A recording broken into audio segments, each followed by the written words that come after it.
noite. Alguma coisa ficará igual e se nada mudar? A pandemia está a ser um esforço e um desafio em quase todas as dimensões das nossas vidas. A economia travou e tenta agora adaptar-se. As sociedades abrandaram, o planeta descansou, mas esta é a fase de construção do novo normal, ainda em tempo de guerra contra a Covid-19. Esta noite a RTP e a Fundação Francisco Manuel dos Santos procuram resposta para a pergunta: que mundo vem aí? E respondem neste Fronteiras 21, Miguel Poiares Maduro, professor de Direito, Cristina Fonseca, engenheira e empreendedora, António Pinto Ribeiro, filósofo, criador e programador artístico, e o professor de Macroeconomia, Pedro Brinca, que vai estar connosco via Skype, precisamente porque a pandemia nos impede de estar ainda todos aqui neste espaço. Muito boa noite aos quatro. Introduzo agora o quinto elemento, porque ao longo desta hora e meia, em direto, o Fronteiras 21 vai estar a ser acompanhado pelo desenhador António Jorge Gonçalves. O convite que lhe fizemos foi o de desenhar o mundo como o vê, juntando as ideias que estiverem aqui em debate. Falo agora com o António. Olá, António, boa noite. Nós vamos vê-lo fazer desenho digital em tempo real. É uma técnica que desenvolveu, que tem praticado em concertos, em peças de teatro e que nasce muito antes da ideia de pandemia, mas que hoje ganha uma utilidade suplementar. É isso, olá, boa noite, Ana, e a todos os convidados. Eu estou aqui, tenho uma tablet e uma caneta que faz às vezes do rato e estou a desenhar direto ligado ao meu computador.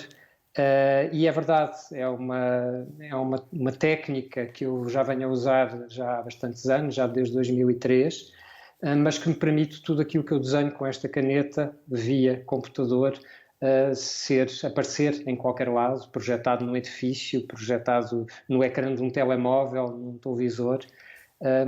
E é isso que eu estarei a fazer aqui, de improviso, sem ideias feitas. Vou estar a sentir o que é que os convidados vão dizer e eu próprio vou desenhar aqui o que eu sentir ao ouvi-los.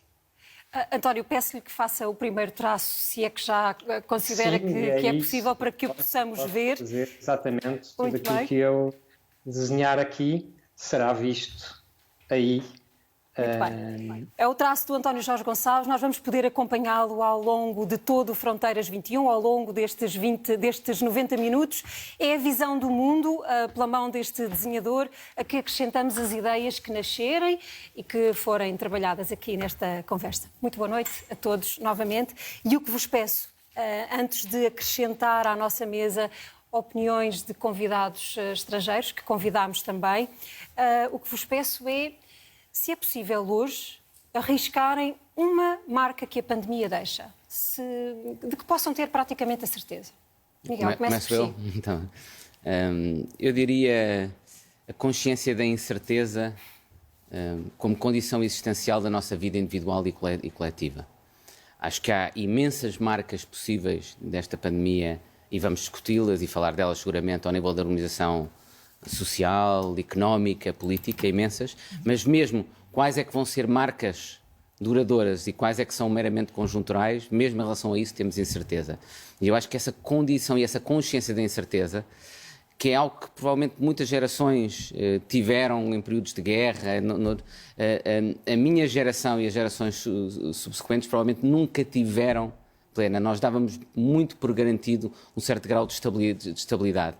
E essa percepção de que agora, subitamente, tudo aquilo em que assentava a nossa vida pode ser colocado em causa de um dia para o outro através de um vírus, penso que é algo que pode mudar de forma existencial a nossa percepção do mundo, do ponto de vista individual e do ponto de vista coletivo, com consequências muito duradouras. Cristina. É assim, dentro da minha área, o uso de tecnologia em muitos setores em que havia uma transformação digital anunciada, mas que tardava em acontecer, por exemplo, no caso da educação, a automatização, há uma série de setores que as empresas têm adiado a adotar e, portanto, é muito claro para mim que esta pandemia nos veio trazer estas mudanças e o uso da tecnologia no dia-a-dia em coisas tão banais como eu ir ao restaurante e ter um menu digital em vez de um menu em papel. Acho que vieram para ficar. A tecnologia entrou em mais áreas da nossa vida e isso já não voltará para trás. Sim, acho que não. António Pinto Ribeiro, nós vamos falar de cultura aqui esta noite e será provavelmente dos setores mais frágeis neste momento e sobre o qual naquilo a que podemos chamar a retoma, se calhar recaem as maiores incertezas. Hoje consegue dizer qual foi o prejuízo já ou o benefício, um deles? Tem provavelmente o exercício mais difícil aqui. Boa noite. Não, eu creio que estamos longe ainda de ter feito os diagnósticos resultantes desta pandemia. Eu, por exemplo, não sei ainda se estamos face a uma ruptura epistemológica que deu completamente cabo do mundo e, portanto, o que virá a seguir ninguém sabe o que é que vai acontecer, ou apenas é um grande sobressalto à escala mundial. Assim sendo, creio que das várias coisas que se perderam, houve outras que se ganharam, mas no setor artístico que faz parte desse grande sistema que é o sistema cultural, aquilo que se perdeu foi o sentido da convivialidade que existe entre públicos, espectadores, artistas, técnicos, distribuidores. Isso foi uma perda absolutamente enorme, porque se há semelhanças muito grandes entre aquilo que é o universo artístico e cultural com os outros universos, comercial, industrial, por aí fora, há duas características muito específicas. Essas têm a ver com o universo das emoções, que o mundo das artes fornece, distribui, permite que as pessoas tenham prazer, angústias, alegria. E o outro aspecto é a natureza simbólica. A natureza simbólica das obras de arte e das obras de culto não são quantificáveis e, portanto, não sabemos ainda, de facto, que impacto vai ter, mas vai ter, com certeza, um grande impacto. E este foi, ou está a ser ainda, um tempo do medo. Veremos como é que ele aparece na arte. É um tempo de impasse neste momento. Vamos ver como é que ele se desenvolve ou não. Pedro Brinca, e na economia?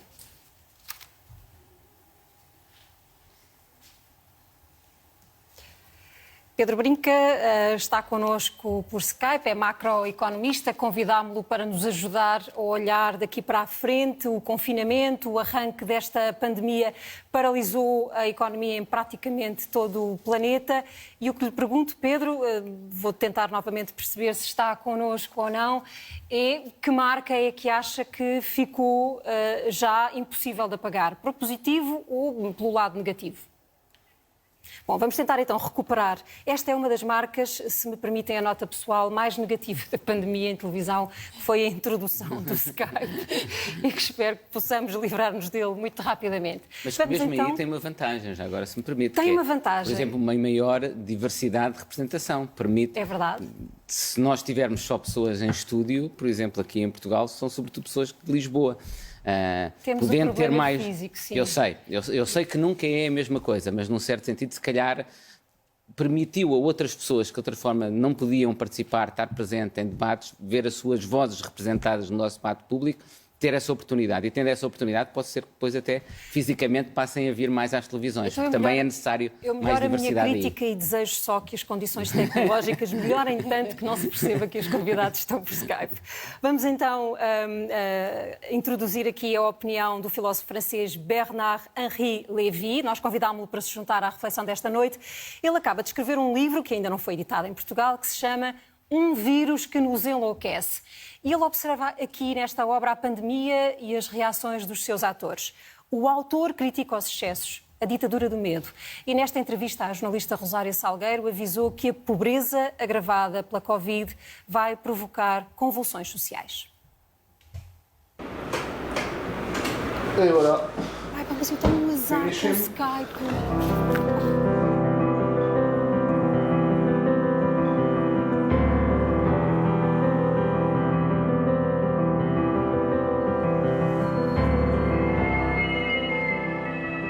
Este vírus que nos enlouquece inspirou Bernard-Henri Lévy. O filósofo francês olha para a frente e observa ausências de liberdade que parecem ter vindo para ficar. Ce qu'on sait pour l'instant, c'est que il y a une dangereuse tendance à laquelle il faut résister, à s'habituer à l'absence de liberté, à s'habituer à l'idée que l'autre est un ennemi potentiel. Il y a une dangereuse tendance à considérer qu'il faut s'éloigner d'autrui. Moi, j'ai passé ma vie à penser qu'il fallait se rapprocher d'autrui, qu'être un humain, c'était non pas se confiner pour regarder au-dedans de soi, trouver sa propre vérité, aller chercher sa vérité intérieure, mais qu'être un humain, c'était sortir de soi et aller vers autrui. J'espère que c'est ça qu'on pensera dans les années qui viennent. Le monde a-t-il une cécité générale? C'est pas une cécité. Collective. C'est pas une cécité, c'est autre chose. C'est-à-dire que c'est là, brusquement, on a mis au centre de nos vies une maladie, le Covid, et plus rien n'existait. Les morts du cancer, les morts du diabète, les morts d'AVC, les morts du cœur, tout cela, d'abord, ils n'osaient plus aller à l'hôpital. Dans certains hôpitaux, pas tous, quand ils arrivaient, il n'y a pas de place, les services avaient été transformés en services de soins du Covid, et puis leur maladie n'intéressait personne. Et ne parlons pas de cette autre maladie, qui est une maladie aussi, même si elle est sociale, qui est l'extrême misère. On a confiné la démocratie aussi? Bien entendu. Je regarde la France, par exemple, le Parlement s'est confiné, il s'est réuni en format restreint, abolissant de ce fait le principe même du vote personnel. Le Conseil constitutionnel s'est mis en vacances, le Conseil d'État a validé sans discussion les projets d'urgence sanitaire, et ainsi de suite. Alors heureusement, maintenant, il y a les manifestations qui reprennent. As manifestações antirracistas são bem-vindas. Admito nem sempre muito consensual, também homem do cinema e do teatro. Toute manifestation antiraciste est la bienvenue. Tout ce qui peut permettre de réduire le taux de racisme dans nos sociétés, je suis pour. Après, je ne suis pas non plus pour tous les amalgames et pour toutes les stigmatisations. Par exemple, je ne suis pas d'accord pour dire que la police française est raciste. C'est pas vrai. Il y a, comme dans tout le reste de la société, bien sûr, il y a des policiers racistes, mais la police française n'est pas raciste. Ça, je le crois profondément. Et il y a même des actes racistes contre des policiers français. Croyez-vous que ces mouvements vont rester plus longtemps, comme le mouvement MeToo, ou ils vont disparaître, s'effondrer, après qu'il aura autre sujet plus médiatique? J'espère que non, parce que, alors ça vraiment j'en ai marre, cette espèce de... ces viralités explosives et qui disparaissent aussi vite qu'elles se sont viralisées, ça c'est la frivolité même de l'époque. Donc j'espère au contraire qu'on assiste à une reprise par la jeune génération des mots d'ordre antiracistes. Bernard-Henri Lévy critica os que derrubam as memórias e culpam as atuais gerações pelos crimes do passado. Après que le crime de l'esclavagisme soit un crime inexpiable, c'est-à-dire dont il faille se souvenir inlassablement, oui, je le crois. Je crois que c'est un crime ineffaçable. Il ne faut pas l'effacer. Mais est-ce que nous sommes personnellement responsables des crimes commis il y a 3 siècles? Non. Ça, c'est une conception archaïque de la justice. Jusqu'à la 20e génération, non, bien sûr. Il faut faire la différence entre la mémoire qui est infinie et puis la culpabilité qui s'arrête à ceux qui ont commis le crime. A contestação social não está desenhada no novo livro de Bernard-Henri Lévy, mas já se adivinhava nestas páginas. Foram preenchidas, durante o confinamento, as palavras sobre o vírus, sobre a ditadura dos médicos e a mundialização do medo estão escritas à flor da pele. Ce livre est à contre-courant. Ce n'est-il une réaction épidermique à la pandémie? Non, c'est pas une réaction épidermique, c'est une réaction philosophique. J'essaye au contraire de réagir en philosophe, c'est-à-dire en sage, autant que je le peux, à cette épidémie de folie qui a balayé le monde. Alors, la sagesse peut aussi aller avec la colère. Et pourquoi vous êtes en colère? Je suis en colère parce qu'on en a trop fait. Parce qu'on est devenu fou, avec des conséquences économiques probablement incalculables. Or, l'économie et la vie, ce n'est pas deux choses différentes. L'économie, c'est aussi de la vie.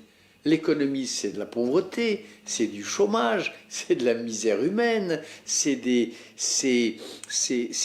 gens qui ne vont pas passer le cap, c'est des maladies mentales, c'est des troubles psychologiques. La mondialisation par la peur, la ville monde frappée par la terreur, sous l'abri de la science, sous l'égide du supposé savoir, alors on nous fait avaler n'importe quoi. Les médecins nous disent, pour être solidaire, il faut rester chez vous, tout le monde reste chez soi.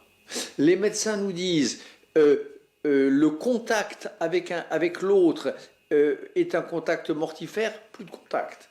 Les médecins disent, les enfants sont des porteurs de virus, ils vont infecter les adultes, on transforme, on injecte dans l'idée des petits Français et des petits Portugais un super complexe d'Édipe, l'idée qu'ils sont en train d'assassiner leur père, et aussi leur mère, et leur grand-père, et leur grand-mère. Donc les médecins... Maintenant, ils disent le contraire. Et maintenant, les médecins disent, pardon, on s'était trompé. On a rendu quelques enfants fous, mais on s'était trompé. Je crois. J'espère. Nascido na Argélia, filho de franceses judeus, padrinho do SOS Racismo, Bernard-Henri Lévy recusa as críticas de ter ideias próximas de Donald Trump, quando no centro da conversa está a Covid-19. J'aimerais bien savoir comment. Pour moi, Trump est la pire catastrophe qui soit arrivée à l'Amérique depuis justement l'esclavagisme. Et je plaide exactement pour le contraire. Trump fait partie des profiteurs de virus qui se servent du virus pour faire avancer son agenda suprématiste, pour fermer ses frontières et pour redonner des couleurs à son mot d'ordre d'America First. Moi, c'est le contraire.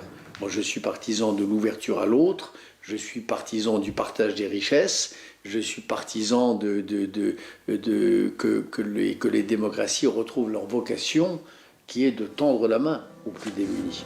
C'est l'exact contraire. Este vírus que nos enlouquece, em formato de livro, provoca emoções sobre o passado e reflexões sobre o futuro. A primeira tradução portuguesa sai a 7 de julho e promete animar as conversas deste novo normal. Uma epidemia de loucura, como Henri Lévy nos provoca a olhar para estes tempos. António Pinto Ribeiro, eu vou começar esta ronda por si e por pela questão do medo. Pela epidemia do medo, pela forma como vários atores estiveram e se comportaram e de que forma é que contribuíram para os lados mais negativos deste período que estamos a viver.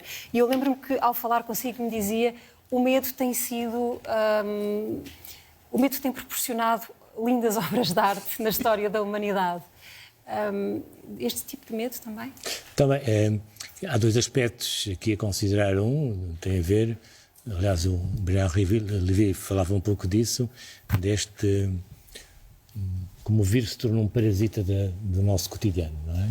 Para quais os mídias contribuíram, de certa forma, ao ter na agenda esta venda permanente da notícia. Parece que, de repente, o mundo desapareceu, as guerras desapareceram, a pobreza desapareceu e, portanto, tornou-se...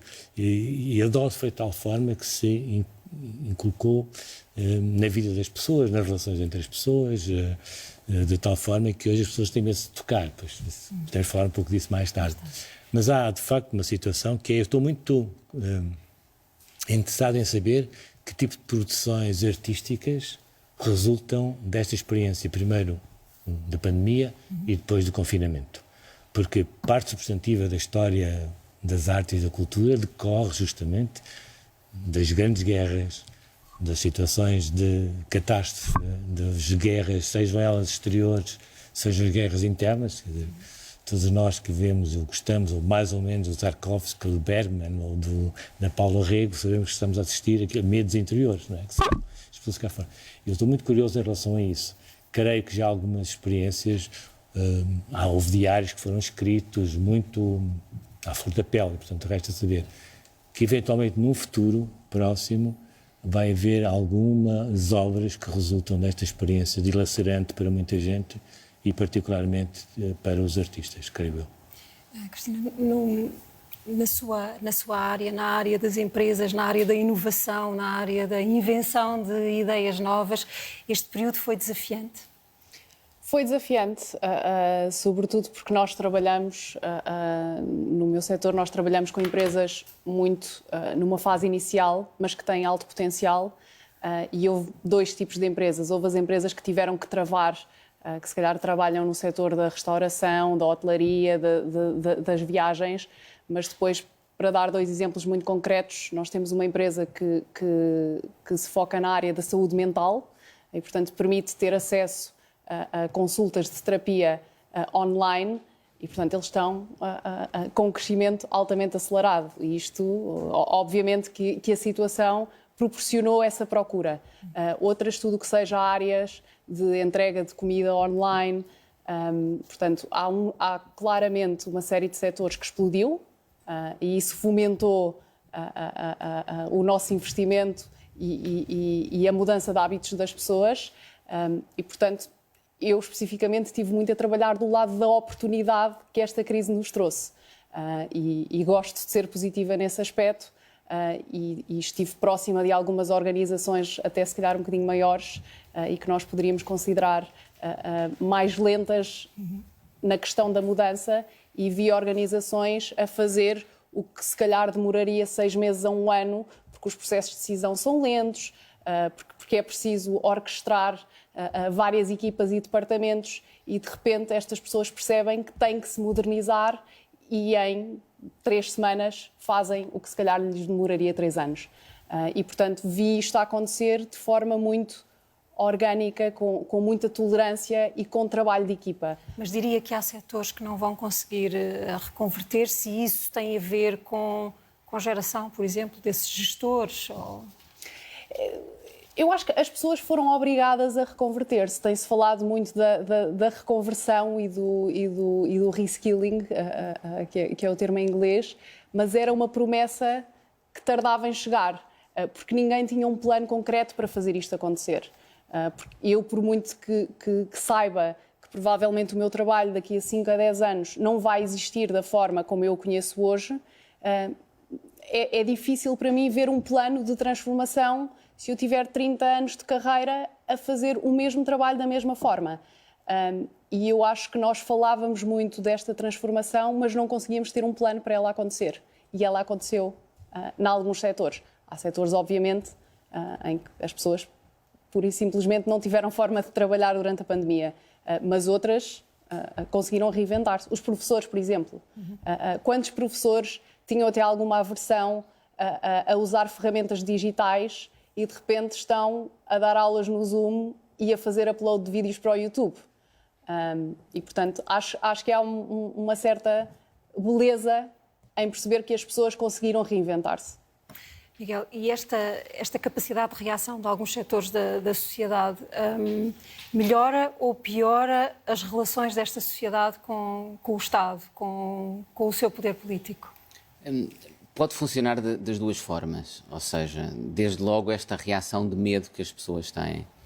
Inicialmente, seguramente, perante um choque exógeno, a tendência das pessoas é confiarem na autoridade, nas autoridades políticas, e nós vimos isso praticamente todos os governos em todo o mundo, independentemente da forma como geriram a crise, tiveram aumentos de popularidade, é significativo. Aliás, os americanos normalmente têm uma expressão para isso que chama-se rallying behind the flag. Perante um choque externo, exógeno, a ideia das pessoas é que querem unidade.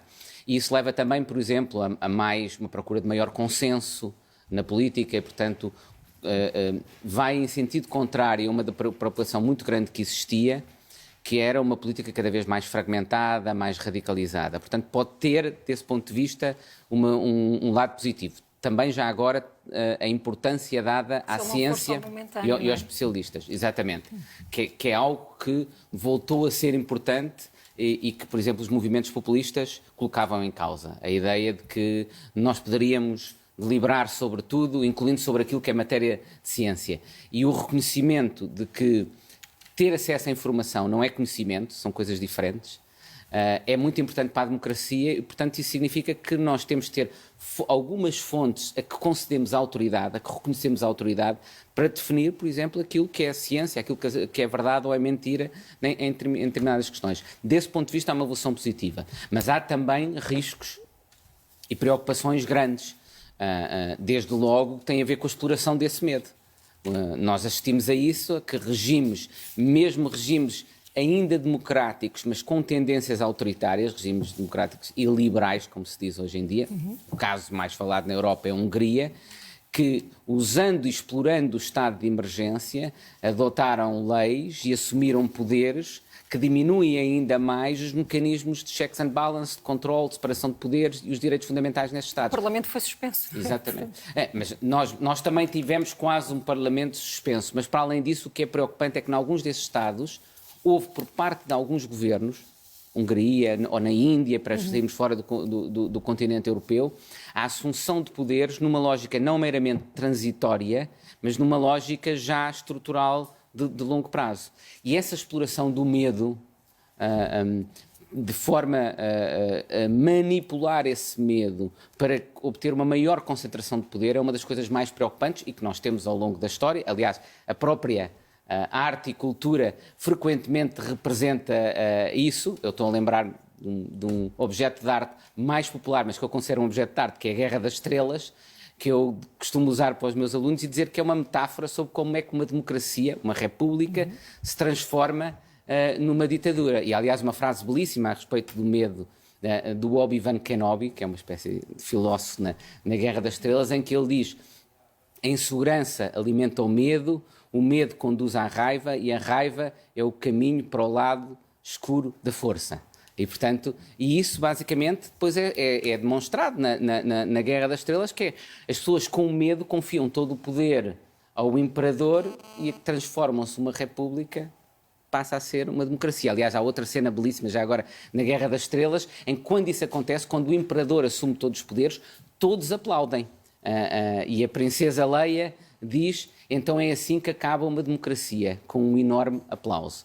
E, portanto, uma das preocupações que nós temos de ter agora é que esse medo não nos deve conduzir a abdicar de aspectos que são fundamentais para a salvaguarda da democracia. E o Bernie-Henri Lévy alertava para esse risco de nós, com esse receio perante esse medo, estarmos a aceitar diminuições nas nossas formas democráticas que são extraordinariamente preocupantes. Portanto, nós ainda não sabemos, ainda não conseguimos ter uma leitura final das consequências da pandemia, que tanto pode ser positiva em termos de amplificar dimensões positivas da democracia, como pode amplificar algumas das preocupações de desinformação, de populismo e de crescimento de tónicas autoritárias em certos regimes que já estavam a ocorrer e que estão a utilizar a pandemia para reforçar essas tendências autoritárias. Eu creio que já é possível chamar o Pedro Brinca a juntar-se a esta nossa conversa. Agora sim, olá Pedro, muito boa noite. Em relação, no decorrer desta reflexão, o que lhe pergunto é: uma economia fragilizada, uma economia que criou ou que deixou criar mais desigualdade e que abandona pessoas, é uma economia que fica mais na mão dos Estados ou destas situações de risco, de populismo e de totalitarismo de que estamos a ouvir falar? Sim, de populismo, sem dúvida, não é? Nós temos visto isso, mas antes de ir a esse ponto, eu gostava de só, porque antes da chamada de Skype ter ido abaixo, ouvi algumas das intervenções iniciais e para ir um bocadinho contra-corrente, gostava só de partilhar uma perspectiva que o meu bisavô nasceu em 1900 e ele com 8 anos viu um regicídio, com 10 mudou de uma monarquia para a República, com 14 teve a Primeira Guerra Mundial, com 18 teve uma pandemia parecida com esta, vê a ascensão do Estado Novo, vê uma Segunda Guerra Mundial, quer dizer, vê depois uma guerra colonial e falece, vê uma revolução do 25 de Abril e depois em 83 falece antes da segunda intervenção do FMI num espaço de 5 ou 6 anos. Ou seja, é verdade que isto é um evento de um impacto brutal e com um reach enorme, mas não é algo que gerações anteriores não tenham passado, se calhar até de uma forma mais profunda. E eu sou um otimista por natureza e quero acreditar que os melhores anos ainda estão à nossa frente. Relativamente à questão da emergência do populismo e desse tipo de movimentos, Eu acho que o Covid não trouxe nada de novo nesse aspecto. Eu acho que o Covid veio aprofundar, veio pôr on steroids, como às vezes se diz, toda uma dinâmica de emergência de movimentos populistas que já tinham uma raiz e uma força por trás nos últimos 40, 50 anos. Basta ver as tendências de evolução económica, de desigualdade, de acumulação de riqueza, tudo isso que veio com a globalização e com a integração das economias, que trouxe imenso bem-estar, mas que também criou muitos ganhadores e muitos perdedores. E obviamente que quando nós começamos a ver o rendimento muito concentrado, começamos a ver a riqueza muito concentrada, aquilo que nós observamos é que numa democracia, se 51% sentirem que estão piores, não é? E se nós, por exemplo, olharmos para os Estados Unidos, aquilo que vemos é precisamente isso. Cerca de 50% da população nos Estados Unidos, os bottom 50, os 50 mais pobres, estão hoje piores que o que estavam nos anos 70. Obviamente que o sistema põe-se a jeito ao voto anti-establishment. Não é à toa que, em termos de grupos demográficos, aquele que mais mudou relativamente à eleição anterior de Barack Obama com Mitt Romney, comparado com Hillary Clinton e Donald Trump, foram precisamente os brancos, com pouca educação e homens, essencialmente. E quem é este grupo demográfico que mudou tanto o sentido de voto de uma eleição para a outra? Estamos a falar das pessoas cujos pais ainda nasceram num esquema rural, tiveram alguma educação, alguma formação, ensino secundário, foram trabalhar para as fábricas, para o Rust Valley.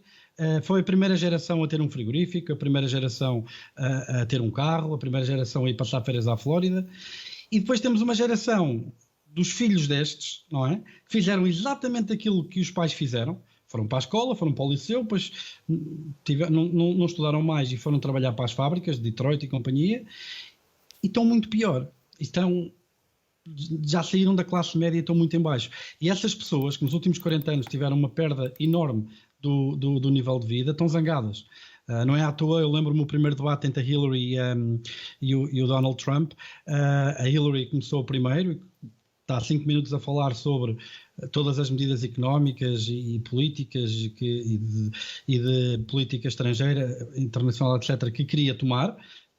Hillary terá sido provavelmente a candidata com mais capacidade ou com mais preparação para o cargo da história dos Estados Unidos, e quando é a altura do Trump de falar, ele diz 3 ou 4 palavras. O que é que faria se fosse presidente? Vou metê-la na cadeia.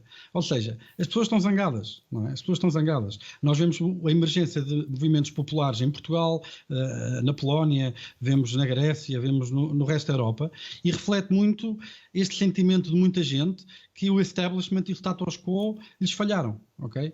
E eu acho que o grande desafio, para terminar, o grande desafio da nossa geração é precisamente continuar a aproveitar o melhor que toda esta integração económica mundial nos traz do ponto de vista de ganhos de nível de vida, mas sem deixar ninguém para trás, porque se o fizermos, vamos pôr em causa a coesão social e a estabilidade social e vamos pôr ao dispor da emergência destes movimentos populistas. Vamos ouvir agora a opinião de uma socióloga holandesa. Ela é criadora do conceito de cidade global, Saskia Sassen. Ela é especialista em questões como desigualdade. E ela diz, a propósito disto, que este é um vírus que não é democrático. Os pobres e os frágeis ficaram mais frágeis, ao mesmo tempo em que outros viveram este confinamento como uma espécie de férias. Em entrevista à Fátima Faria, afirmou que algo vai mudar nos sistemas de produção, porque vão começar a surgir alternativas locais. Professor Saskia Sassen, how will we stay after this pandemic? Will we go back to what we considered normal? Or are we going to face a new reality? I think it will be a mix, because we humans have an enormous capacity to forget even the worst sort of dangers that we might have run into. So my notion is that some people will take it very seriously. They will understand that more of these viruses will be coming, but most people will sort of forget and maybe talk about it and joke about it. Do you think the state will gain more strength with this crisis? Does it feel like we need a stronger public sector? Well, that's a very good point. I would think so, yes, but it depends what kind of strength. I would not want to take it the Trump way. You know Trump, have you heard of him? We need to be very serious and attentive to the multiple realities which really cohabit in any of our big cities. We who live in these big cities, we know only a bit of the cities, of the lives of the people in these cities. So we must recognize that for a lot of people, this was disastrous. For some people, this was pretty much like a vacation. They didn't have to, go teach, et cetera, et cetera. So the reality of advantage and the disadvantaged, it's a big deal. I consider that a very, very serious issue. How will societies be more divided with more inequalities? Well, in some ways, yes, because a lot of the lower income people or the very modest middle classes will have lost, and they will not have the money necessarily to buy again or to recover their jobs. So what lies ahead for a lot of the lower income people is possibly a rather difficult time, a time that is marked by a certain type of injustice, a type of injustice that we have experienced when we have big storms that destroy the houses of modest people, or we have water that invades and destroys modest housing. So we know that the disadvantaged are at a disadvantage. This virus provides yet another type of disadvantage. They are more likely to be killed by this virus than the wealthy middle classes, let's say, not to mention the very rich, though some of them have also died, but... And you talked about cities is one of the issues of your studies. What about them and the way they are organized? Is it expected to change a lot with an increasing number of unemployed people and families struggling for a living? Yeah, this is a bit catastrophic, I think, for a lot of people. We really must take it very seriously. My hope is, and you see it in some countries, is that more and more people become aware, including politicians and people who are in the municipal governments. They become aware that there is a sector of their population which is so vulnerable to anything that goes wrong. Not just what happened now, which was a major catastrophic event with a brutal, blood-sucking virus, but in sort of daily life, in normal conditions. Do you think this pandemic is an opportunity for the urgent ecological transition? Also, very much so. Now, the point that makes it a bit complicated is that this virus is here with us in part because we have destroyed or grabbed or built on so much land. So if this virus would have appeared 30 years ago or 40 years ago, it is quite possible that it would have killed fewer people, not just because there are fewer people in the world at that point, but because there was more space where there were options. Because that virus is not after us. That virus wants something very specific, which is a kind of blood, part of blood. It's not even the fullness of blood. So it could have found that in other things. So the big question for us is, are we going to see more and more viruses come in because we have destroyed their habitats? What do you think will happen with the economy? Will the global lose strength to the local? There will be more local production in a smaller scale, more local solidarity, and also more transnational cooperation? I like what you say, especially more sort of localizing production. There is no reason that we should be importing potatoes, from whatever, Australia, to take a long trip to Europe. There is no reason to do all kinds of things that we're doing that involve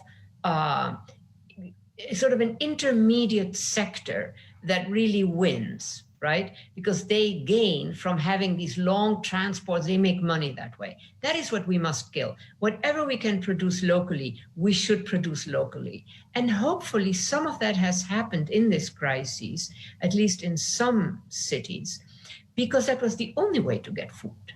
fresh food, fresh vegetables, that you cooked it yourself, you did it yourself, you planted it, etc. We have to do much more of that. Europe is very good, say, compared to the United States, compared to Latin America, in actually producing part of your food in your garden. In the big cities of the Americas, you just don't see that. It's very difficult to do. So that is just one little element, that could be in play in a much more significant way than in the past. As alterações previstas por Saskia, nós lembro que estamos a ser acompanhados ao longo deste Fronteiras 21 pelo António Jorge Gonçalves. Ele está...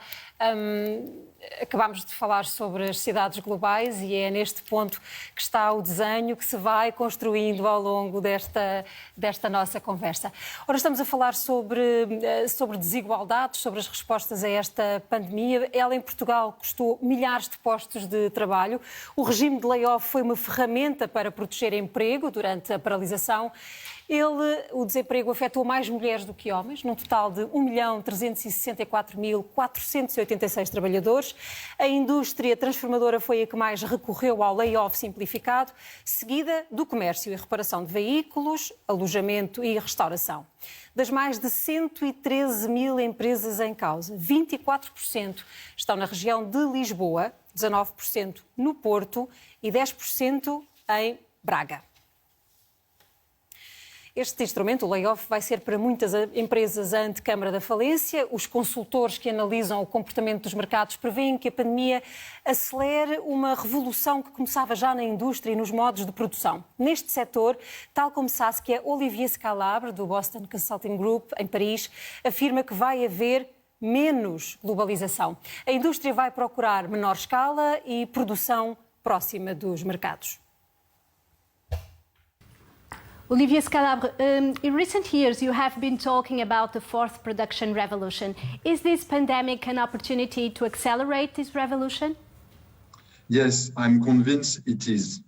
This manufacturing revolution is built with new technologies, and those new technologies are very important in order to deal with the challenges of the crisis for two reasons. I think the first one is that, what we suffered from during the crisis is resilience and redundancies in our global supply chains. And I think that, these redundancies will be basically built with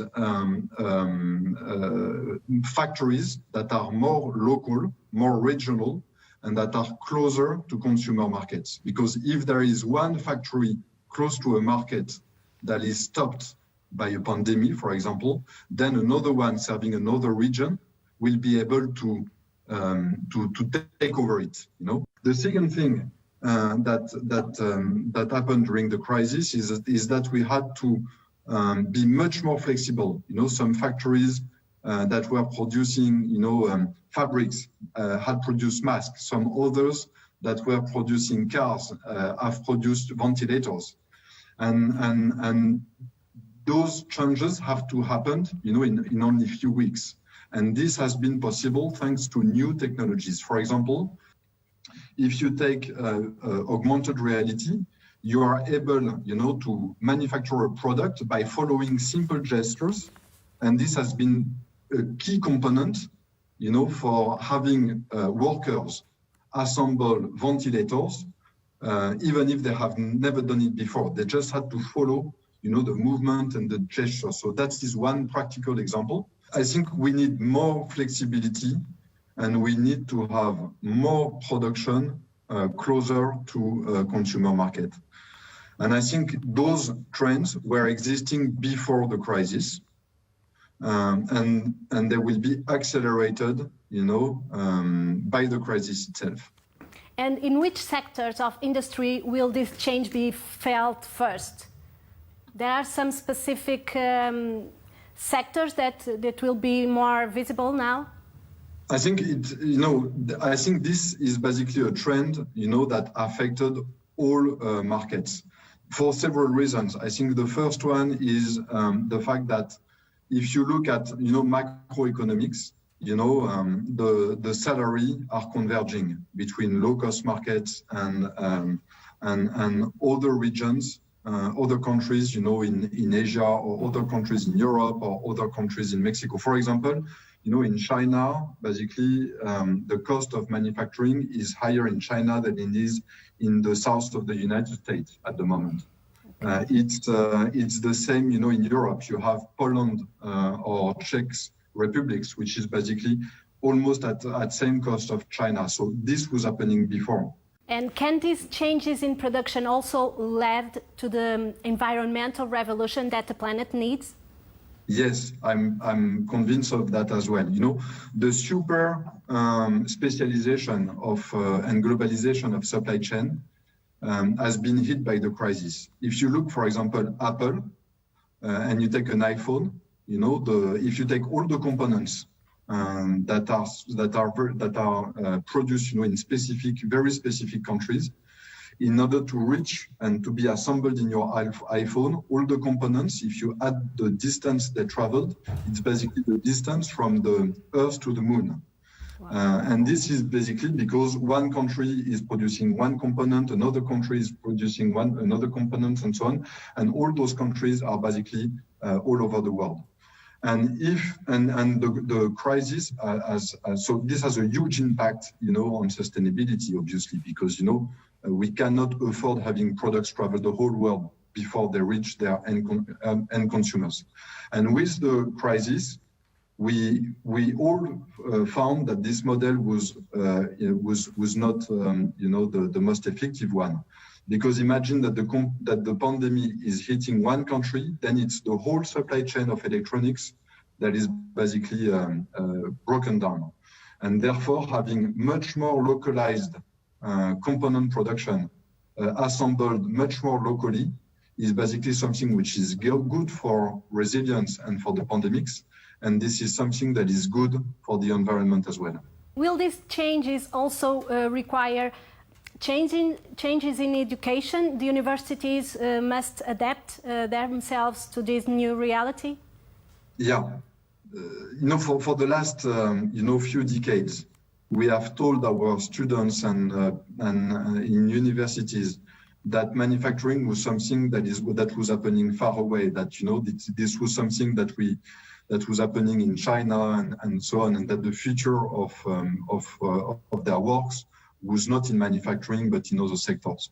And I think now we need to basically teach manufacturing again, in universities. And the manufacturing that will come back, close to home, is not the same manufacturing that has gone away, a few decades ago.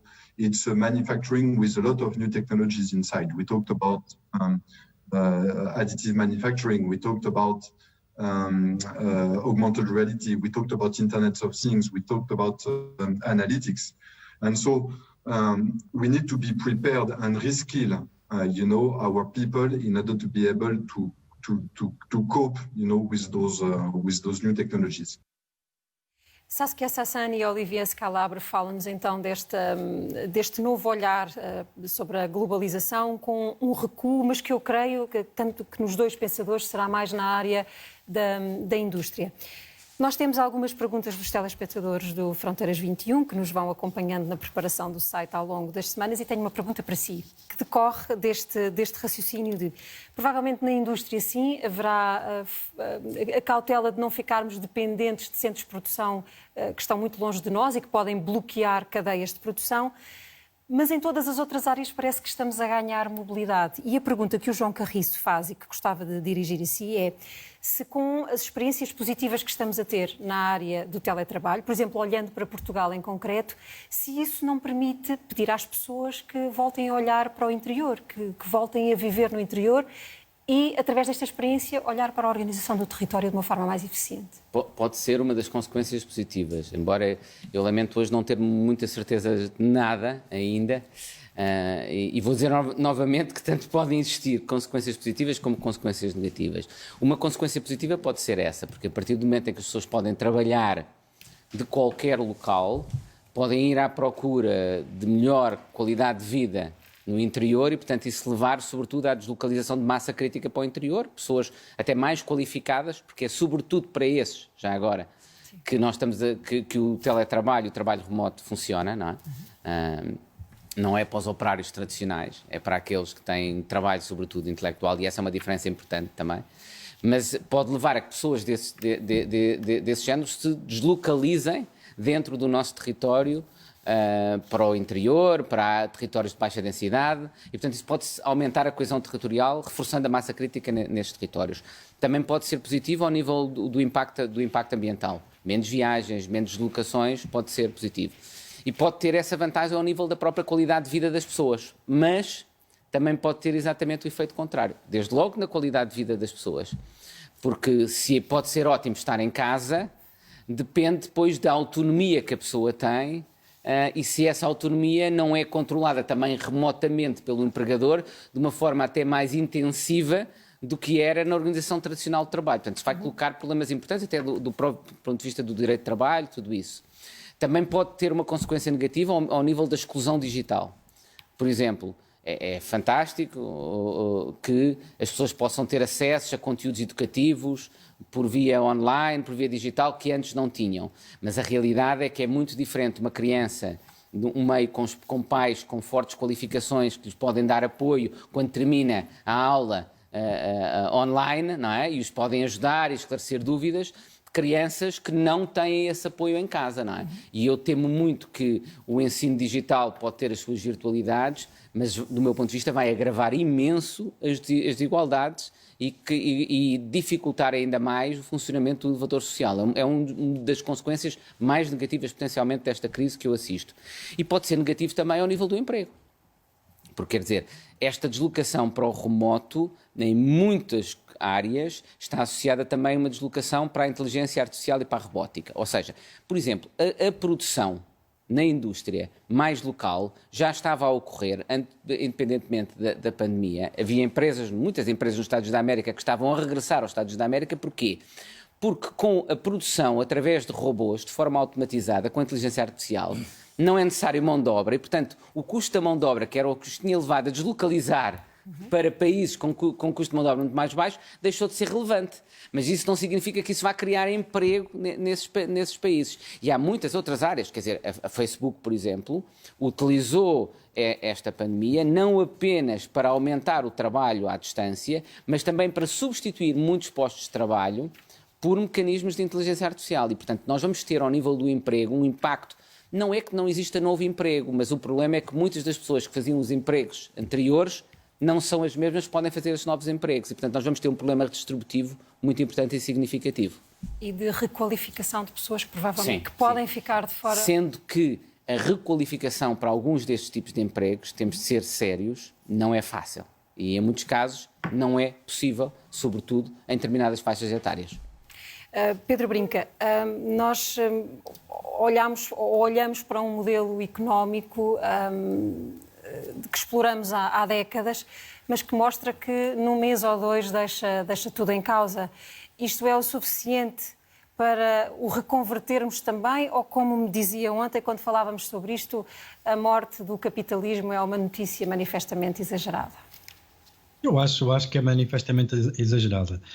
Se nós olharmos mais uma vez para trás na história, o inventor do tear mecânico teve a casa dele invadida pelos trabalhadores que foram substituídos, destruíram-lhe as máquinas todas e ele teve que fugir da cidade, não é? Isto em pleno princípio da primeira Revolução Industrial. Ou seja, já passaram algumas centenas de anos e continuamos a ter taxas de desemprego e taxas de participação da força de trabalho que não estão nem de perto nem de longe a pôr em causa a questão do trabalho. As pessoas adaptam-se.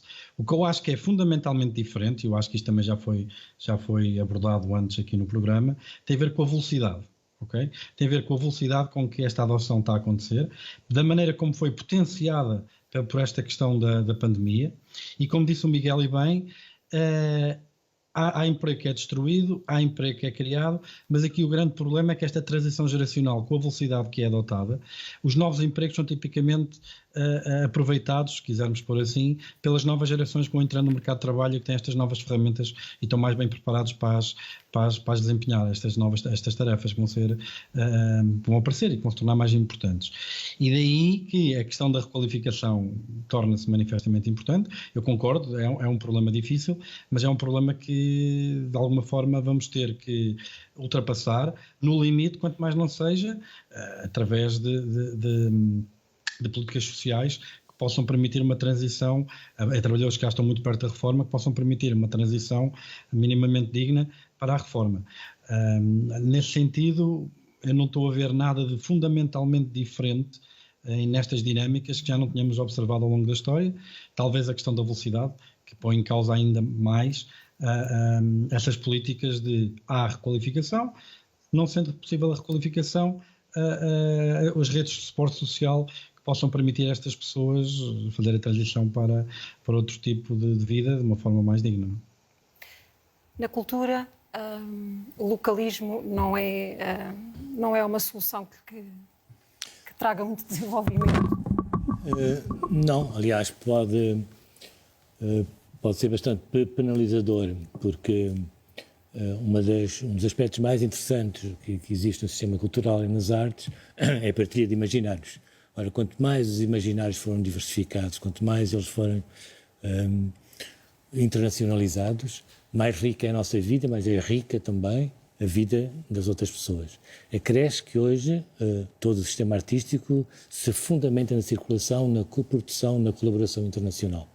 Portanto, é absolutamente fulcral que isto aconteça, senão que um dos vários dramas que vai acontecer é que, não sendo também possível estimular a criação específica de um país, vai com certeza haver tentativas de nacionalismo, não é? De repente voltamos à arte portuguesa nacional ou à arte francesa nacional, que é o pior que pode acontecer, e do ponto de vista de apoio aos nacionalismos bárbaros que estão a emergir, será catastrófico. Exatamente, tentou fazer isso.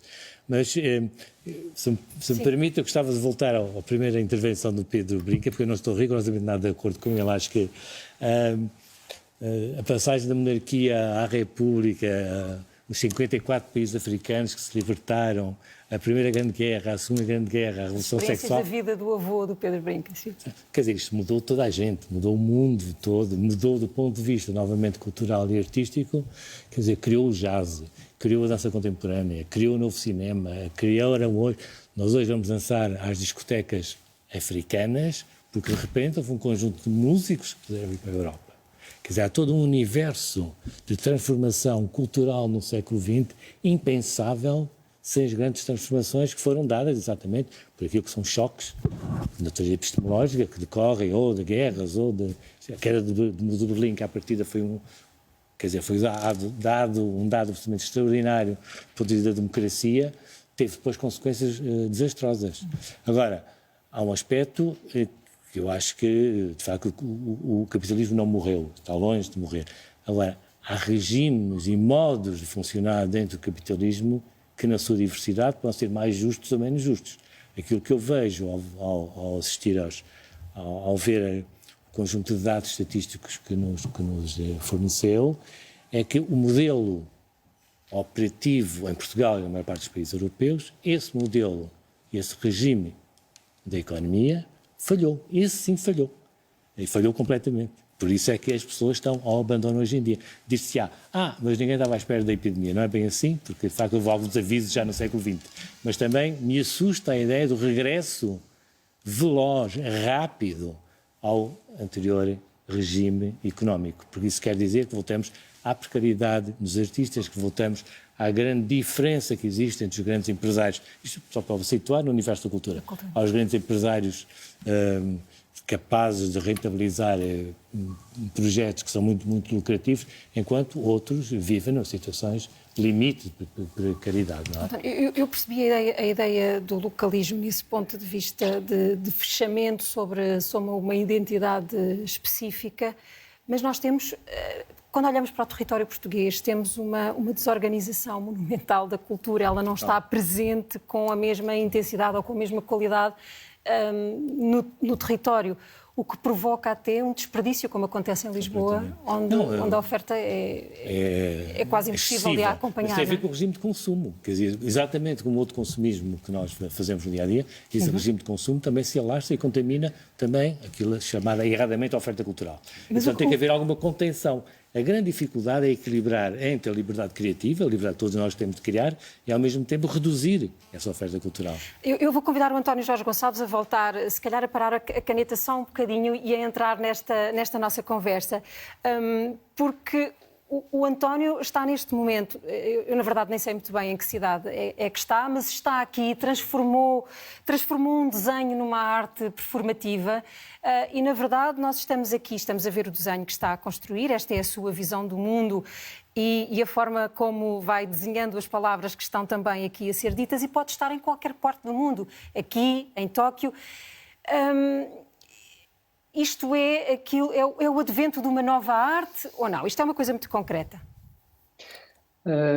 Quer dizer, eu não acho que seja o advento de uma nova arte. Eu acho que isto já existe há algum tempo. Ou seja, a tecnologia, se nós pensarmos desde a imprensa que permitiu que toda a arte ou muita arte não tivesse de ser presencial. Ou seja, que ela pudesse ser difundida. Que a tecnologia hoje, e no caso o computador e este sistema do desenho digital me permite, e isso sim é uma alteração, é que o desenho deixou de ser qualquer coisa projetual, que eu faço para um dia ser vista mais tarde numa galeria ou impresso, e que permite as pessoas que estão a ver, como vocês neste momento, estarem a ver o desenho, aparecer o processo de criação, ser completamente simultâneo com o processo de fruição, não é? Público e artista conjugados. Agora, eu estou em Lisboa, mas eu acho que nós teremos de ter uma certa cautela quando dizemos que poderia estar em qualquer lado do mundo. É evidentemente, em termos de suporte tecnológico, poderia, não é? Mas a verdade é que há imensas coisas e não podemos cair nessa falácia que as oportunidades são iguais para todos. Consoante o sítio onde nascemos, por um lado, quer pelo nível social e desenvolvimento dessa comunidade, quer pelo nível a todos os apoios, toda a qualidade de ensino. Não basta estar-se ligado à internet e ter uma máquina, de facto, tudo aquilo que é o bem-estar económico, social, ético, educativo, de saúde, também influencia muito a possibilidade de um artista fazer qualquer coisa, mesmo que ele esteja num suporte que é universal. Posso só acrescentar uma coisa? Claro. Isso em relação ao que disse António Jorge, acho extraordinário, porque, na verdade, eu não tenho este deslumbramento com o digital, como muitas pessoas têm, acho que tem aspectos muito positivos, e alguns aspectos positivos vêm, de facto, de alguma criatividade dos artistas, que, aliás, isto começou nos anos 70, estas primeiras experiências com o digital. Enfim, não era ainda o digital, mas aquilo que haveria de conduzir ao digital. Mas o que é absolutamente fascinante é que o digital, por um lado, é um excelente instrumento, é uma tecnologia ótima, mas ao contrário, por exemplo, da fotografia, é mais que isso. Pode ser uma réplica do mundo. Ou seja, no momento em que nós estamos a digitalizar o mundo, estamos a perder o controle sobre o mundo, enquanto temos sobre a fotografia. E esse aspecto é muito interessante, é uma forma que eu acho que sobre a qual devíamos seriamente refletir, porque o digital tem alguns perigos, para além da suposta generosidade de algumas empresas, mas há evidentemente um sentido do lucro que as empresas têm. Quer dizer, aliás, vê-se as situações recentes em relação à analítica, ao Facebook e por aí fora. Sim, os outros riscos. E creio que o digital tem outro aspecto muito interessante, que foi permitir que a realidade e o digital possam, em situações que sejam mais conseguidas, possam conviver. Quer dizer, o Godard, ao mesmo tempo que foi um pioneiro do digital, que fez uma conferência de imprensa em Cannes via telechamada, também, por outro lado, é alguém do cinema novo e que faz uma história do cinema baseada na fotografia. E esses aspectos de convivência possível são os mais desejáveis e aqueles que eventualmente terão mais interesse do ponto de vista do universo artístico. Bom, não nos esquecendo que somos que somos animais gregários, que precisamos de contacto. Olhando agora para o teletrabalho, Cristina, ele de facto, se calhar facilita até a utilização de um tempo de forma mais eficaz, já não é preciso apanhar um avião, perder horas para estar presente numa reunião, tudo isso se resolve de uma forma muito mais simples na mesma sala ou no interior, uns e outros, onde quer que seja. Mas o que é que se perde? É possível criar uma empresa, criar um espírito de empresa, ela tem uma linguagem comum, não é? Uhum. Há até um código de apresentação, um código como as pessoas se vestem, elas conforme o emprego, conforme a empresa, há um código que se mimetiza. É um prejuízo para uma empresa não criar esse tipo de linguagem, não ter pessoas que se cruzam na copa para o café e que de repente trabalham uma ideia? Claramente, ou seja, não é? O digital, eu sou um bocadinho fascinada pelo digital e obviamente pelos benefícios que traz, mas há uma série de desafios os quais nós não estamos preparados para lidar, a começar pela separação entre casa e trabalho, a questão da comunicação. Portanto, uma organização para funcionar de forma saudável, as pessoas têm que estar alinhadas, têm que estar na mesma página.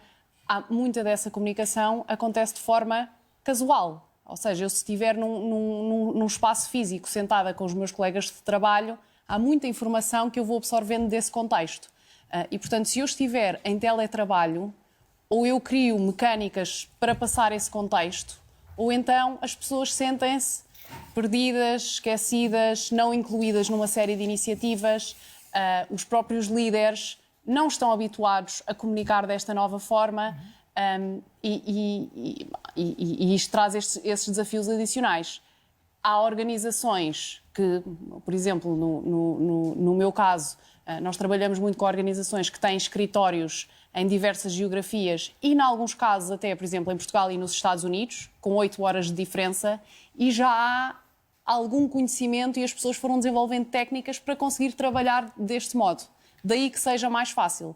Mas uma organização tradicional que tenha ido para casa trabalhar remotamente é muito difícil. O mais provável, na sua opinião, pergunto, é que resultem daqui uns sistemas híbridos, períodos em casa, períodos de contacto, algumas sim. tarefas feitas em contacto presencial. Provavelmente o próprio papel do escritório vai mudar, porque hoje em dia eu não preciso de ter milhares de metros quadrados que não são usados, mas preciso de ter reuniões presenciais e dinâmicas de equipa diferentes para estimular o que se perde, a criatividade, para alinhar as pessoas.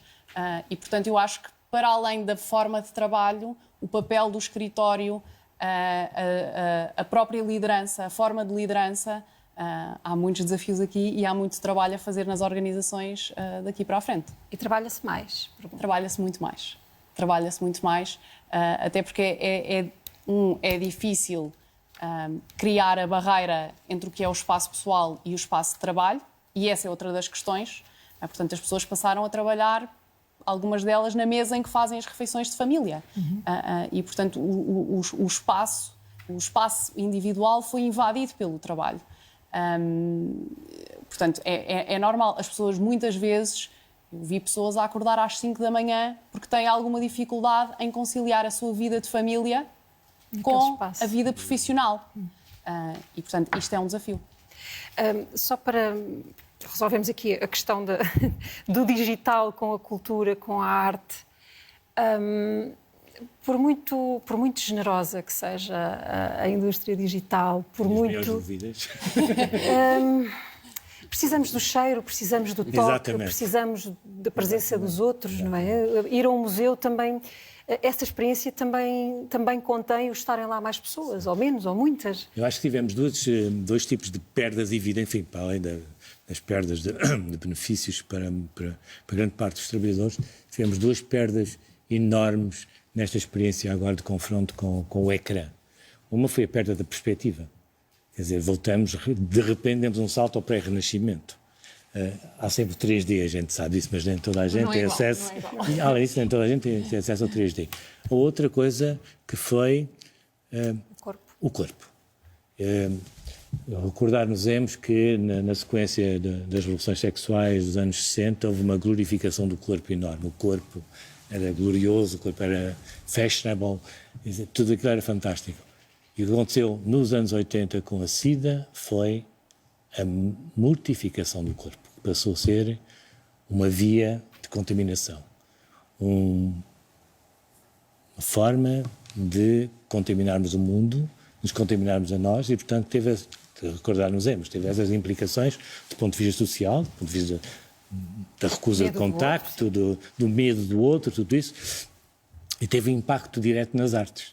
Ou seja, quer, por exemplo, na dança, no teatro e no cinema, o corpo passou a ser martirizado, passou a ser mortificado, passou a sofrer, autopunido. E eu creio que pode acontecer algo disto semelhante atualmente. As pessoas têm medo de se tocar, as pessoas têm medo de se aproximar. Um espetáculo de teatro, de dança ou uma sinfonia precisa de público que esteja ali a sentir a energia, a sentir o respirar, a sentir os cheiros, a sentir as emoções. Se há um universo de emoções, é o universo do espetáculo, é o universo das artes. Mesmo num cinema, mesmo no museu, se nós, quer dizer, vermos uma obra do Richter ou de outro grande pintor ou escultor no museu não tem nada a ver com as reproduções que vemos no ecrã, porque de alguma forma é uma espécie de passagem da Gioconda do calendário para a Gioconda ao vivo. Não é? Portanto, o impacto é a perda direta desta relação corporal, material, física, da experiência com as obras de arte. Eu não sou especialista, mas há uma coisa que já agora pergunto qual é a sua opinião a respeito, porque uma das coisas que eu sinto é que é muito diferente uma fruição através do digital, que é sempre competitiva. Ou seja, nós temos a nossa atenção distribuída por várias coisas ao mesmo tempo, sempre que estamos no digital. Nunca estamos a fazer só aquilo. De uma fruição, por exemplo, clássica de um concerto, que nos obriga a concentrar só naquilo. E eu acho que é muito diferente e provavelmente vai mudar até a nossa forma de percepção, de sentir as coisas, de pensar as coisas. O nosso cérebro vai provavelmente ser wired, como se diz, não sei como traduzir isto para português, mas vai mudar a forma de funcionar do nosso cérebro na forma como vivemos, experienciamos as coisas. Porque usamos o tempo de outra forma, não é? Não, até porque grande parte das produções que nós víamos, nas múltiplos posts e imagens que nos punham eram de má qualidade. E, portanto, essa má qualidade ainda nos tornava mais, nos afastava mais.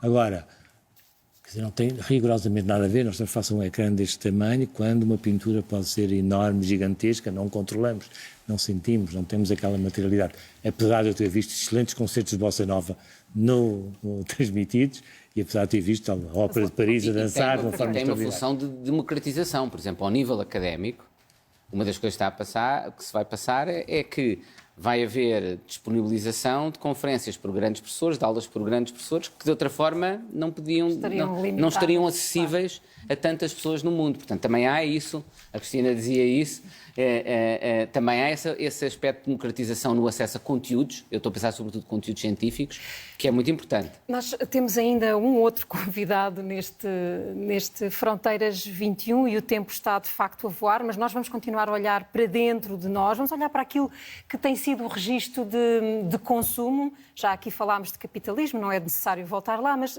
de novo para as pessoas. O mês de abril registrou um recuo no consumo para praticamente metade dos níveis habituais, estamos a falar de Portugal, menos 43% de compras e menos 43% de pagamentos com cartão. O comércio a retalho caiu 16%, o vestuário 99%, mas os aparelhos eletrónicos e a alimentação dispararam. Compraram-se menos carros, houve menos atos médicos, menos refeições em restaurantes, menos viagens e menos dormidas fora de casa. Durante o mês de abril, muitas atividades das nossas vidas passaram a ser feitas online, as aulas virtuais dispararam 1.700%. O recurso a sistemas de comunicação em grupo, 181%.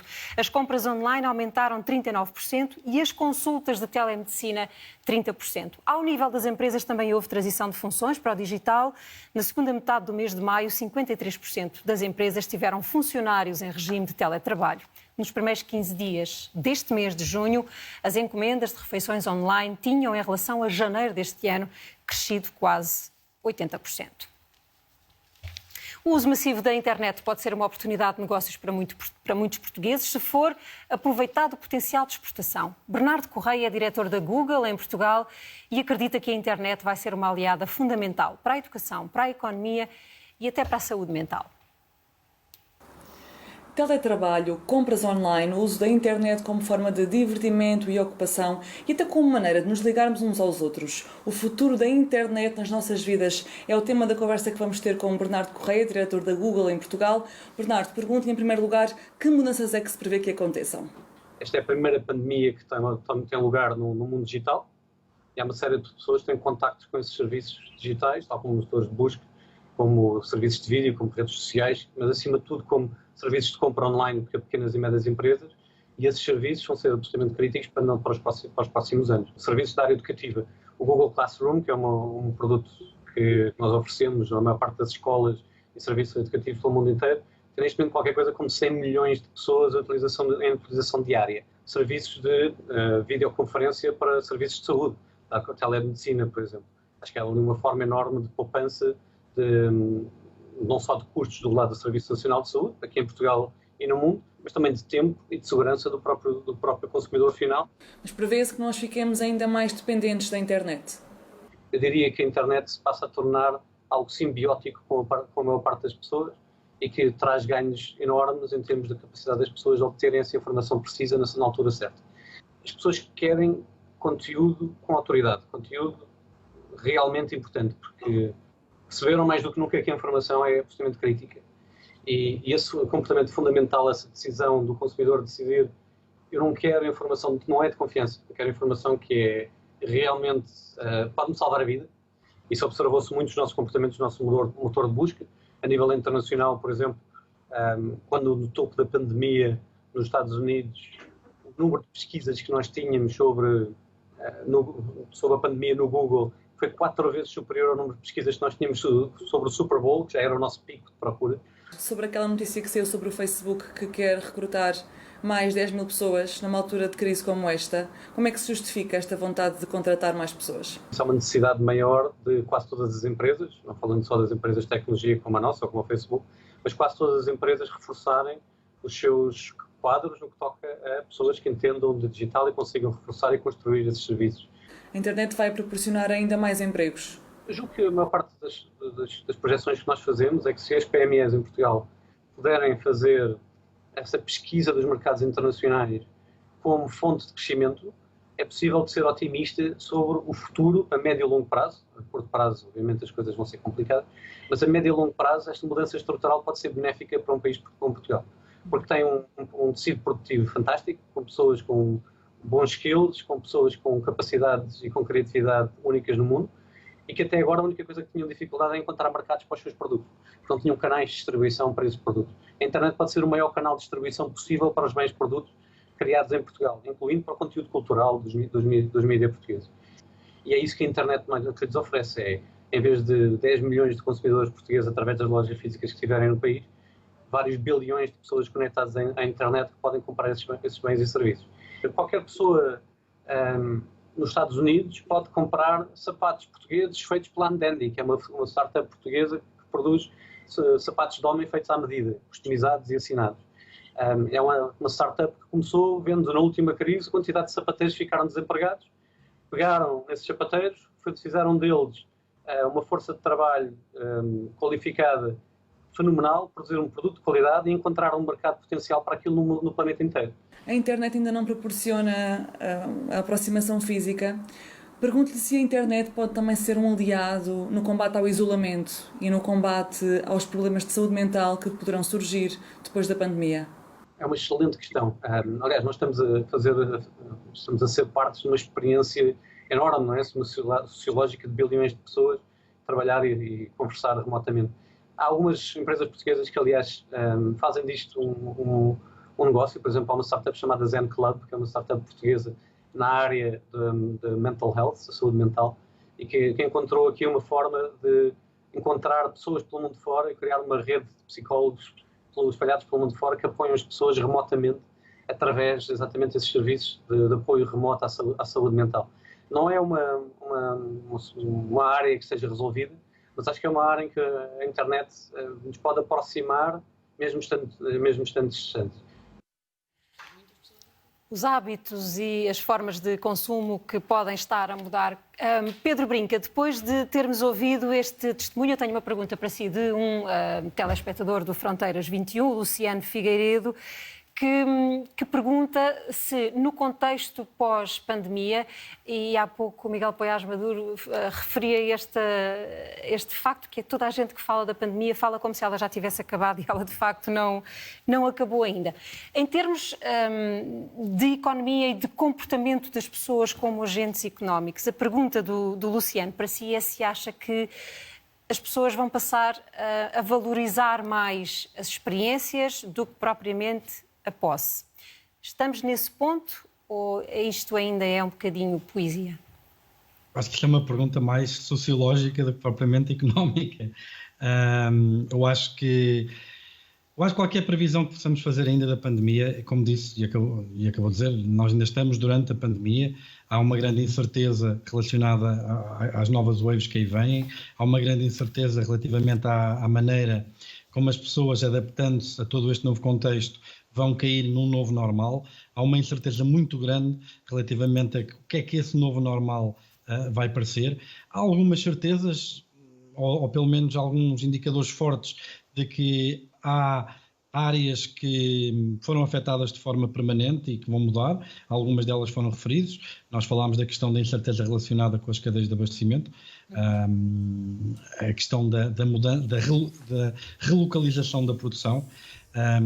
Eu gostava também de dizer sobre isso que, se por um lado é verdade que o local vai ganhar uma nova apreciação, é preciso também ter em linha de conta que isso tem um custo e é preciso pagar esse custo. Não estou a dizer que é mau nem que é bom, estou a dizer que, por um lado, protege-nos um bocado do risco que nós antes não tínhamos a percepção que existia, que é de facto deste poder disruptivo que uma pandemia como a que estamos a viver pode ter nas cadeias de produção e paralisar a produção, mas isso vai se traduzir em custos e numa perda, pelo menos parcial, do nível de vida.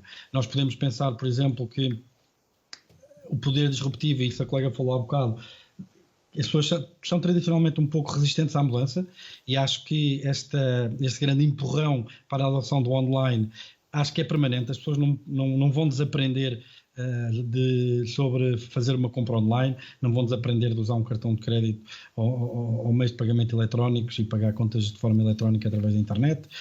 Isso traz novos paradigmas. Por exemplo, é muito mais fácil comprar preços na internet do que ir a um centro comercial e andar de loja em loja para ver onde é que o produto é mais barato. Eu acho que nós vamos também observar que estes estándares que vêm em termos de controle sanitário também estão cá para ficar. Eu acho que, independentemente da pandemia se resolver já ou mais para a frente, ou se quer se vir a resolver, eu acho que estes novos estándares sanitários vêm para ficar, porque existe, mesmo com a pandemia desaparecendo, existe um medo que ela volte. Eu acho que aí nós não vamos conseguir fugir a isso. Isso obviamente também traz custos, traz aumento dos problemas de transporte de pessoas, mercadorias, etc. Há um ponto aqui que foi abordado também ao princípio, que eu acho que é importante também trazer, que tem a ver com o novo papel das instituições públicas e do público na segurança das pessoas, segurança ao nível da saúde, segurança ao nível económico, segurança nas suas mais diversas vertentes. Os mercados tipicamente são bons a diversificar risco individual. Nós, a preparar esta entrevista, falávamos da questão dos carros, não é? Se eu precisar muito do meu carro para ir trabalhar, obviamente que faz mais sentido pagar um seguro para, em caso de acidente, poder ser reembolsado e poder comprar outro carro para continuar o meu trabalho, do que ter uma quantia muito avultada de lado. E o mercado aí funciona porque as pessoas não batem todas com o carro ao mesmo tempo, e aqueles que não batem, no fundo, estão a financiar aqueles que bateram. Mas quando toda a gente bate com o carro ao mesmo tempo, não há mercado que resolva, e então aí entra o papel do Estado.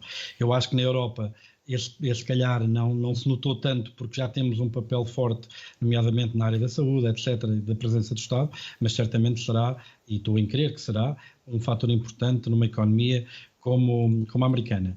E é preciso lembrar e ressalvar mais uma vez que é uma força muito poderosa, esta questão da pandemia, no aprofundar das desigualdades, porque gera assimetrias ao nível do género, ao nível do rendimento. Nós, como já foi aqui referido, são as pessoas com mais qualificações e com mais remuneração, aquelas que têm mais facilidade de continuar a exercer a sua profissão, isto pelo vetor da economia, pelo próprio vetor da pandemia, de questões epidemiológicas. É uma doença que ataca mais pessoas que têm comorbilidades. Nós sabemos que tem uma prevalência maior nas camadas mais desfavorecidas, e isto dentro do país. Entre países diferentes, nós vemos que países em diferentes estados de desenvolvimento também têm diferentes pesos de tarefas e de ocupações que podem ser desempenhadas em teletrabalho. E aqueles que não podem, obviamente, também vão ter um impacto muito, muito maior. E gostava só, para terminar, também esclarecer aqui uma coisa com o António Pinto. Eu acho que o António Pinto, discordando, concordou. A minha ideia que eu queria passar, quando eu contei a história do meu avô, era precisamente a ideia de que nós estamos a atravessar um período muito disruptivo, mas esta disrupção aconteceu de uma forma, se calhar, até muito mais aprofundada, muito mais intensa, por exemplo, na geração do meu bisavô. E era isso que eu queria, essa ideia que eu queria passar. Até na geração da minha avó. A minha avó, quando era miúda, as pessoas andavam lá na aldeia com as brasas de casa em casa para passar o lume, porque os fósforos eram caros. Não é? Andamos 60 ou 70 anos para a frente e ela já tem uma rede de esgotos, estrada alcatroada e tem um telemóvel com a internet que não sabe usar. Não é? Ou seja, é verdade que nós estamos a passar por movimentos extraordinariamente disruptivos das relações laborais, tem coisas boas e coisas más. Também gostei de ouvir a questão daqui do ênfase das coisas más que o teletrabalho pode trazer, do tecnostress, etc., que têm que ser abordadas logo nas suas mais diversas dimensões. O Miguel falou da questão do direito de trabalho. É importante que as pessoas tenham o direito a desligar, okay? Que as questões do tecnostress, estar always on, que as pessoas também possam, por opção, desligarem-se. Tudo isso é extraordinariamente importante para podermos aproveitar ao máximo esta transição para o digital e irmos adaptando às circunstâncias assim que elas forem evoluindo. Pedro, nós estamos a aproximar-nos vertiginosamente do fim do nosso tempo. Eu volto agora ao António Jorge Gonçalves, para falarmos deste desenho. Eu não sei se está concluído, se é possível neste momento concluí-lo ou se ainda precisamos de mais instantes, mas pergunto-lhe de que forma é que estas ideias, estas palavras, estes pensamentos estão refletidos aí nessa imagem que vemos agora. António. Quer dizer, ele não está acabado porque ele nunca está acabado e está sempre acabado. Ele acaba no momento em que eu levantar a caneta. Estes desenhos são uma espécie de fluxo, é um pouco como a conversa, acabam no momento em que eu me calo ou calo a caneta. Eu não sei explicar o desenho, porque se eu soubesse explicar, falava e não desenhava. Eu acho que uma das coisas fantásticas que a arte pode dar ao mundo como visão é justamente tentar explicar coisas que não se conseguem explicar. Portanto, sim, houve muitas palavras, muitas coisas que me passaram pela cabeça, mas eu acho que não sei dizer isto melhor do que pelo desenho. E nós vimos muitas imagens, provavelmente, que nos ficam na memória ou que poderemos rever, de muitos desenhos, de muitos instantes destes 90 minutos em que se manteve ligado a nós, a olhar para o mundo de uma outra forma. Eu tenho 1 minuto e 50 e vou pedir a cada um de vós que, de repente, assim, vá à memória buscar uma das imagens do António Jorge Gonçalves que vos tenha ficado ao longo do programa. Eu acho que era a imagem da cidade, da conexão da cidade global. Talvez seja aquela que me marcou mais. Quando víamos a socióloga holandesa, Cristina. Acho que sim, acho que foi a cidade global. Então... Acho que é esta que é a última. Não sabemos se é a última. Neste momento. Eu creio que ela continua ainda em construção. Pedro Brinca. Pronto, eu não sei o nome, mas a imagem que eu acho que tinha mais diretamente a ver com o contexto que estamos a viver era precisamente uma em que nós víamos uma rede que sugeria uma conexão forte entre as pessoas e, ao mesmo tempo, um cenário por trás que parecia algo ameaçador e que poderia pôr em causa toda esta globalização. Agradeço aos 5. António Jorge Gonçalves, muito obrigada por esta experiência, por esta forma de trazer cultura para uma discussão que é ainda hoje difícil, porque a pandemia da Covid-19 está aí, ela ainda não passou, e nós aqui discutimos o que é que pode vir com a perspectiva de que todos os aspectos têm um lado positivo e um lado negativo. Muito obrigada a todos. Voltamos a encontrar-nos no próximo mês, se a pandemia permitir, já fora do estúdio. Boa noite.